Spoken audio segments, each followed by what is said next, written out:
Freshly pressed on Smooth All right, we're going 98.1. on. Hit it.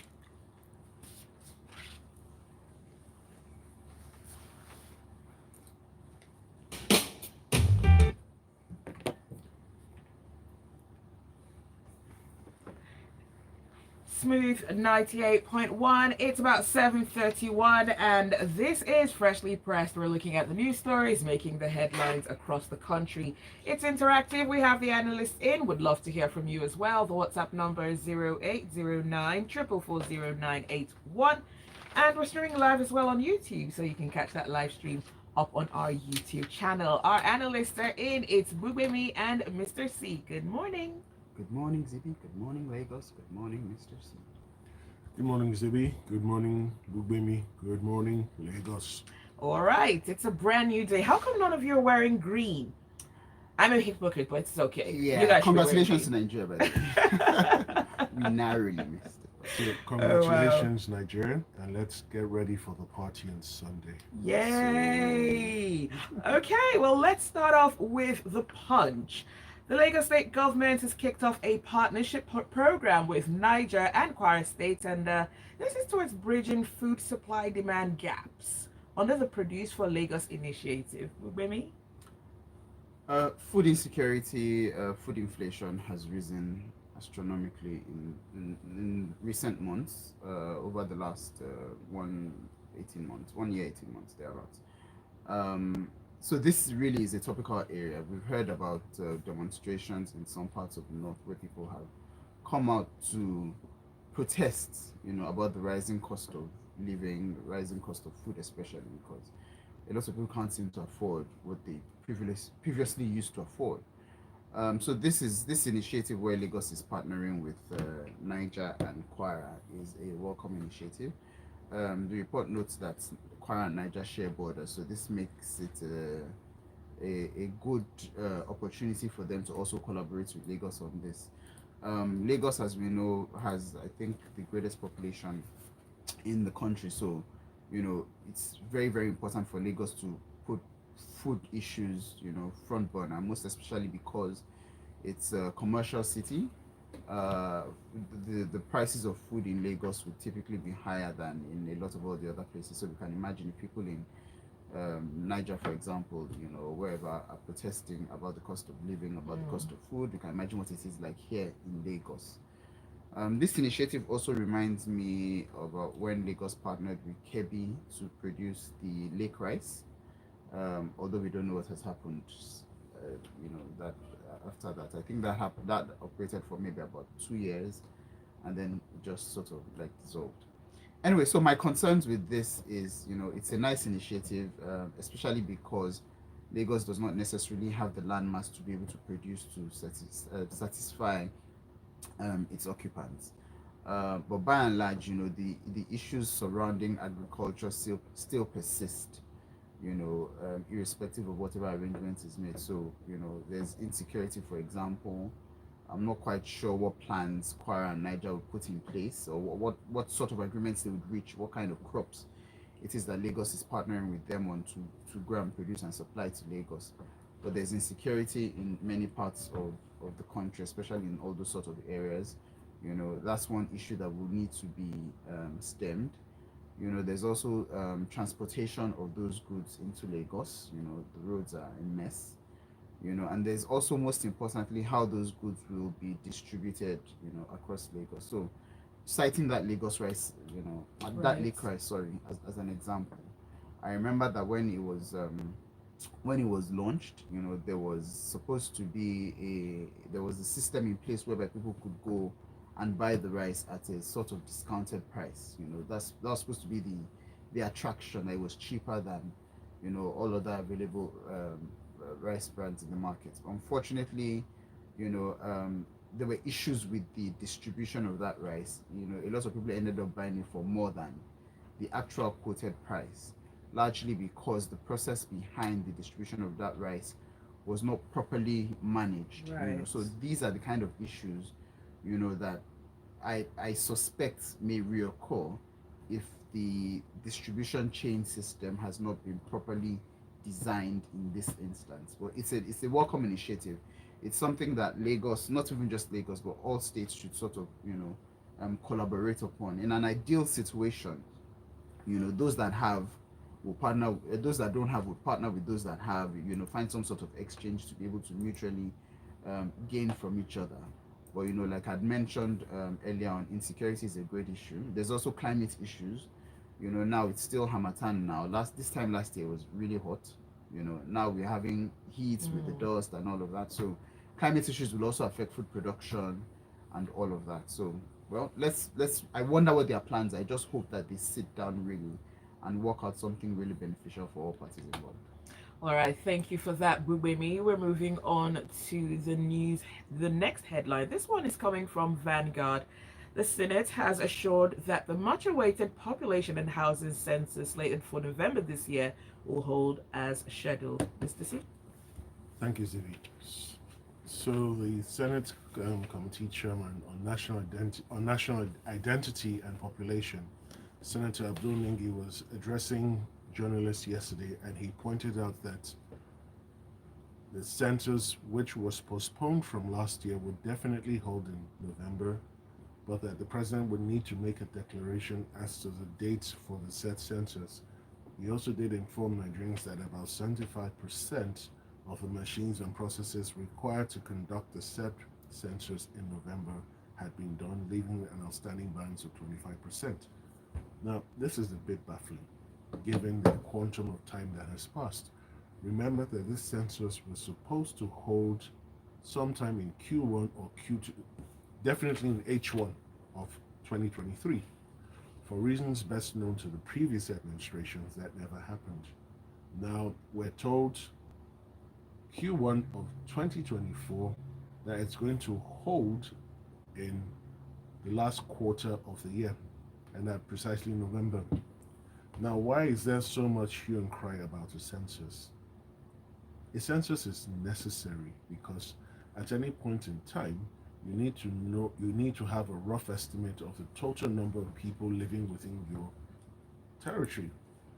What do you need that number for? It helps you understand what portion of your population is actually working, what portion you can reasonably expect taxes from. It also helps you understand what portion of your population is retired, and also helps you plan for gratuities, helps you plan for pension, helps you plan for healthcare for senior citizens. And it also gives you an idea, and the census will also give you an idea of the rate of birth and the rate of death happening over that period, so you can adequately plan. Now, the last census conducted in Nigeria was in 2006, so that was 18 years ago. Now, according to the UN, you should ideally hold a census at least every 7 years. Now, during the period that has elapsed since 2006, we've been hearing all sorts of educated and uneducated guesses about the size of Nigeria's population, ranging anything from 120 to 150 million, even to 220 to 240 to 250 million. I've heard 200 million. Now, that doesn't really help for precise planning. It doesn't help for formation of policies and execution.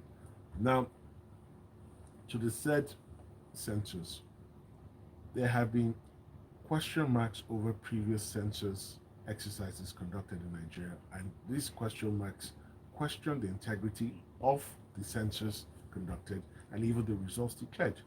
And we have to go back to 2006.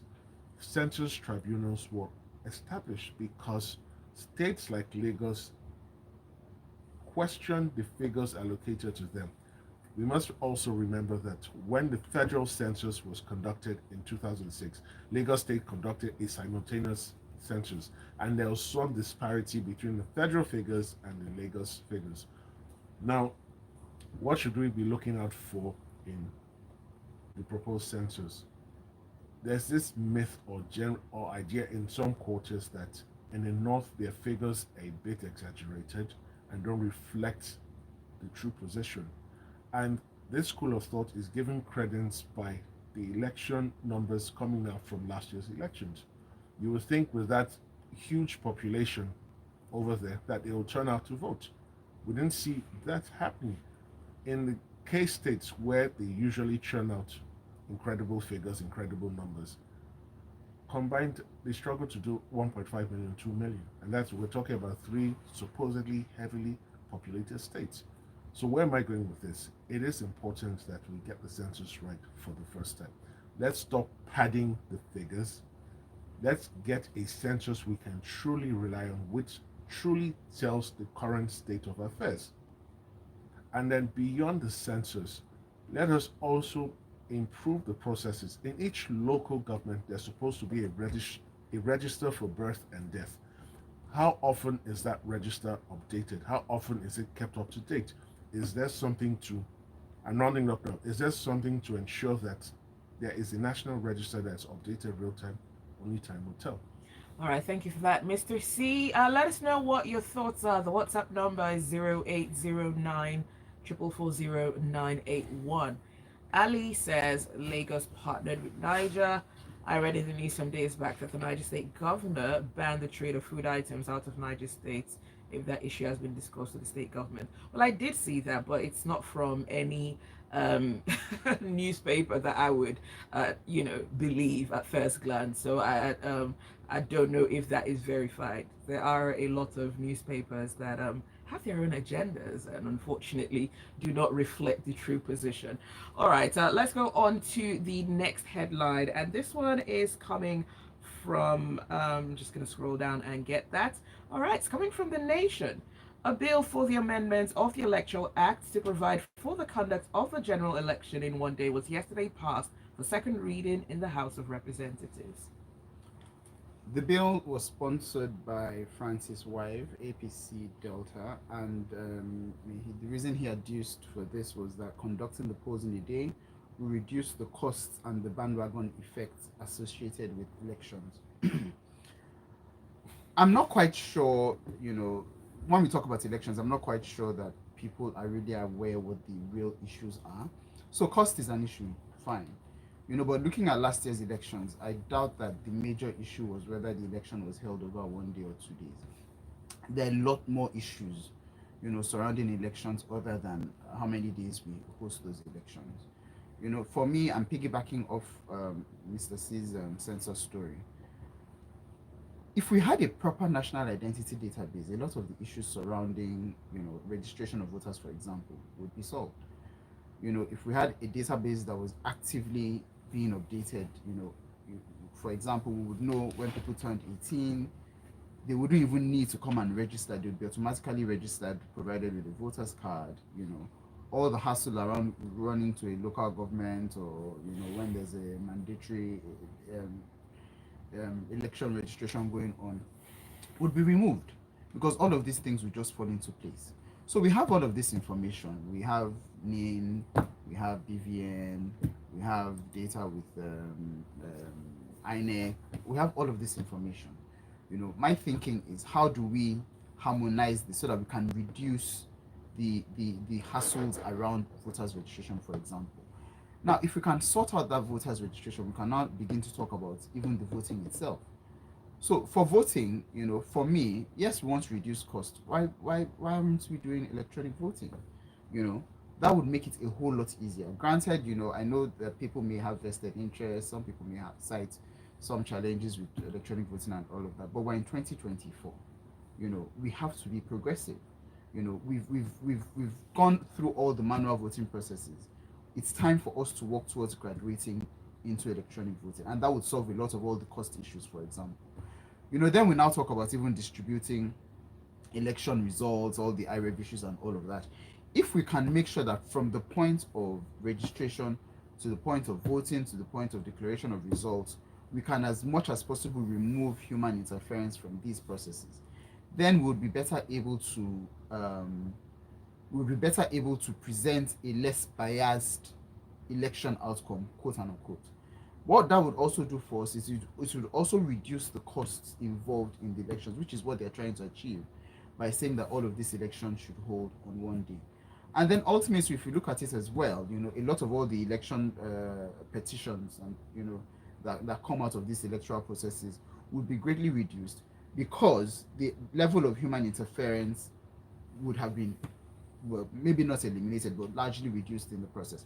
So if you look at the last elections, there were instances where in the results sheets, people had cancelled out figures, erased figures, written over figures, and all of that. All of that would not really apply with electoral voting, for example, because all that data would be clear. The system would produce the results. You would know who voted in for what, and all of that. And my assumption is that the identifier would be your thumbprint, and the thumbprint is unique. So maybe then we can now begin to talk about the integrity of the electoral database, but that is also linked, like I said, to the existence of a national database. Now, if we are tracking births and deaths, we're tracking when people turn 18 and all those sorts of things, then it's easier for us to be able to clean up that database, and then we're able to better, limit the weaknesses of a poor electoral system.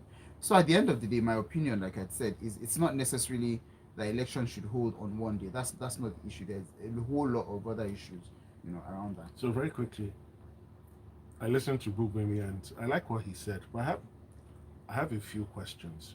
He kept referring to we and us. There's no we and us. It's them and the rest of society. They really don't care. And that is the honest truth. He said something about reducing human intervention and human interaction in the process. Except you adopt artificial intelligence, it's not happening. There's a reason why the system works the way it is. It's been programmed to work that way. And there's no intention on the part of the political class to change it. All right, let's go on to some of the messages coming through. Ajayi says, I do not see how a credible census can be carried out in the country now amidst all the criminalities going on. The government should first eradicate these before wasting non-existent funds in another census that will be the subject of disputes at the end of the day. Ayo from First Tech says, fraudulent or not, the election figures still reflect the thorough population figures. Lagos also didn't get 1.5 million voters despite boasting over 20 million people. You're listening to Freshly Pressed on Smooth 98.1. Stay with us. The conversation continues shortly. And famous, all these faces will know who I am, cause I'll be a superstar. Hi people, my name is Praise, and if you want good music, stay tuned to Smooth 98.1. You are an orchestra. Watching you move is like listening to a symphony of body parts directed by a maestro. When you walk,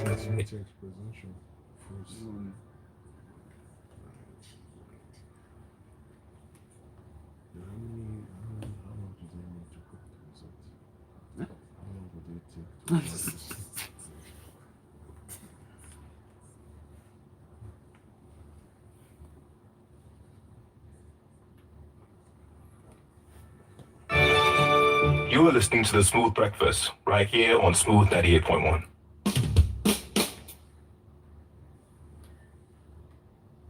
It's Freshly Pressed on Smooth 98.1. Zibby here with the analyst, Mr. C, and Gbubemi. We're looking at the news stories making the headlines. Let us know your thoughts. The WhatsApp number is 0809 4440981. And we're streaming live on YouTube as well, so you can catch the live stream and post a comment on there. We're moving on to Punch. At least 5,200 female livestock farmers in Taraba State will be empowered through a World Bank assisted project, livestock productivity and resilience support in order to increase productivity and encourage commercialization. Thank you, Zibby. So the World Bank has decided to empower 40,000 farmers in Taraba State. And the 5,200 farmers are actually female farmers because they've decided 13% of the total figure will be female farmers. Now, they're looking at 4 portions of our livestock value chain. They're looking at cattle, they're looking at poultry, they're looking at sheep and goats. Now, the plan is they're interested in the entire production process, from extracting the milk or the final animals to processing feed and livestock equipment to supply to input materials and pasture establishments.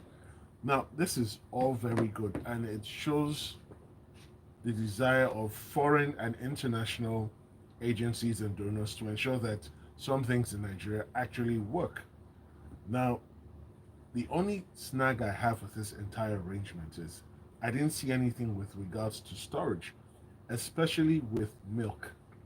When you process milk from the cows the Others. natural way, right?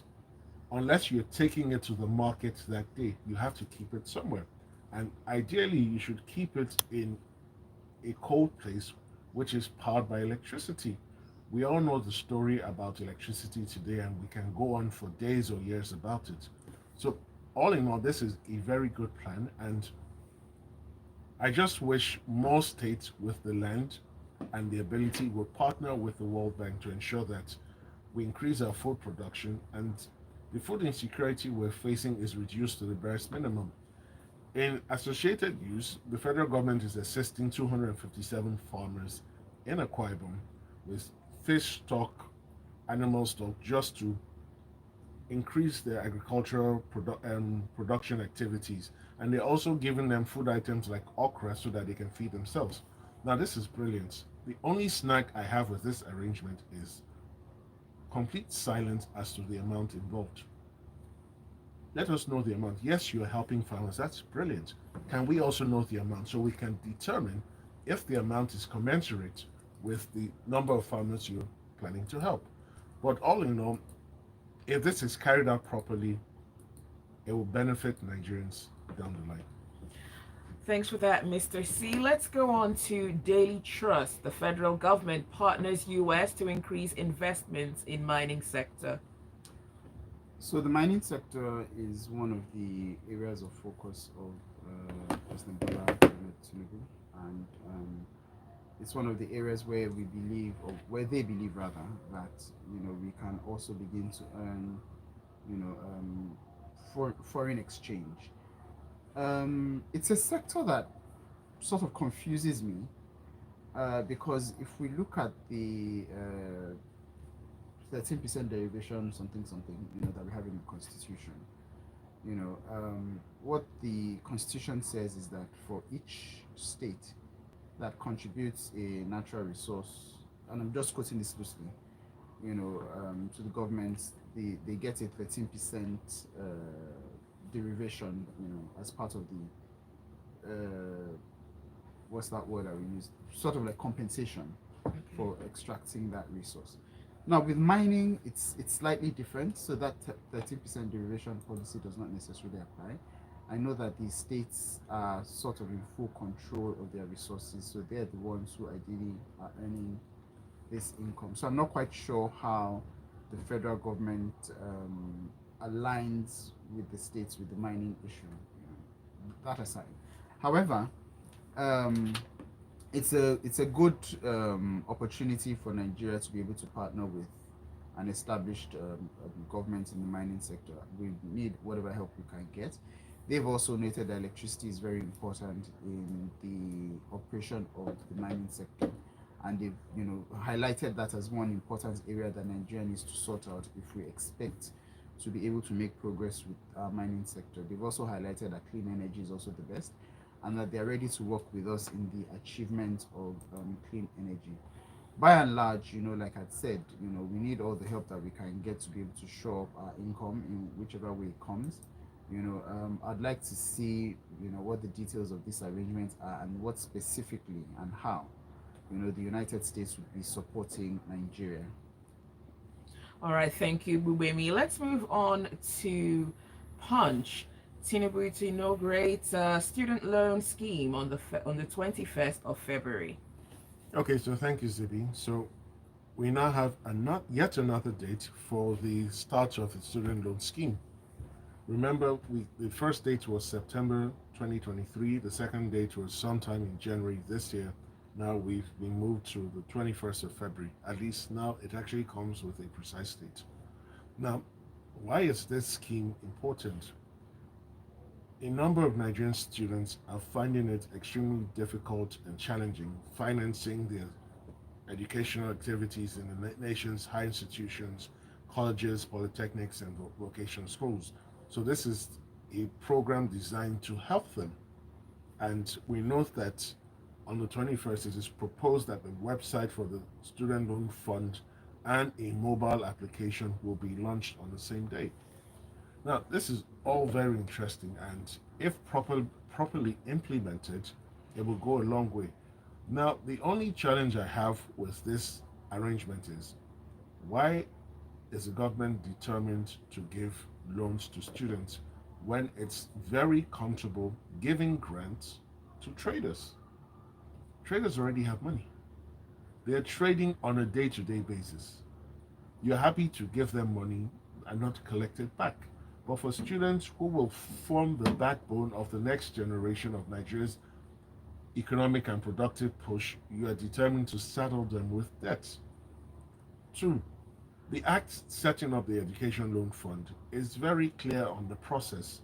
Now, with this business of the mobile app, it is sounding like all you do is you log in, create a profile, upload your NIN or your BVN, and you're good to go. Because the process stipulated in the Act is quite far reaching. You need a letter from the Vice Chancellor or Rector of your school alongside a letter from the Dean of Students or whoever's in charge of student affairs of that institution. So the Act is very detailed, it's very precise.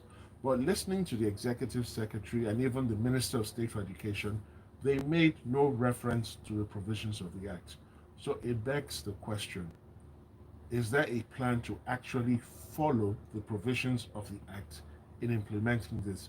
Or are we going to turn up with yet another incident of we've given money out, we're not sure who we gave it to, as was clearly evident in the trader money and market money schemes? Only time will tell.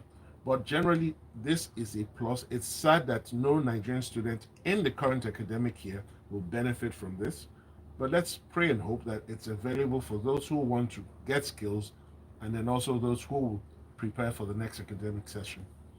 All right, we're going on to WhatsApp. We have some messages coming through. Aya from Amuo says, electronic voting also has its own challenges. For example, the US accused Russia of interfering with their elections. If a superpower can have those kinds of challenges, how much more a developing country? But I still believe it is the best way to reduce voter fraud.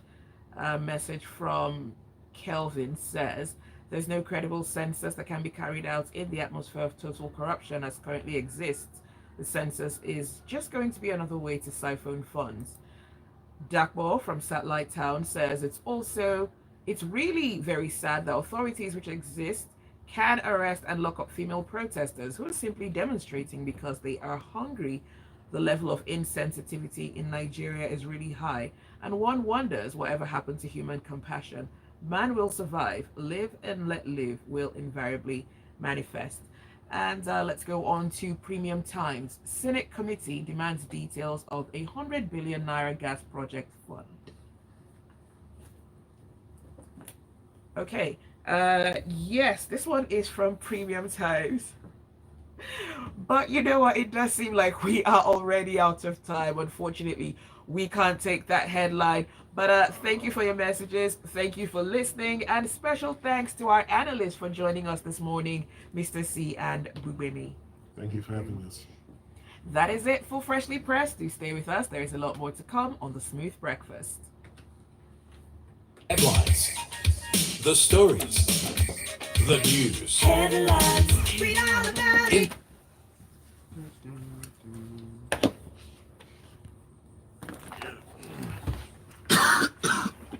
Four.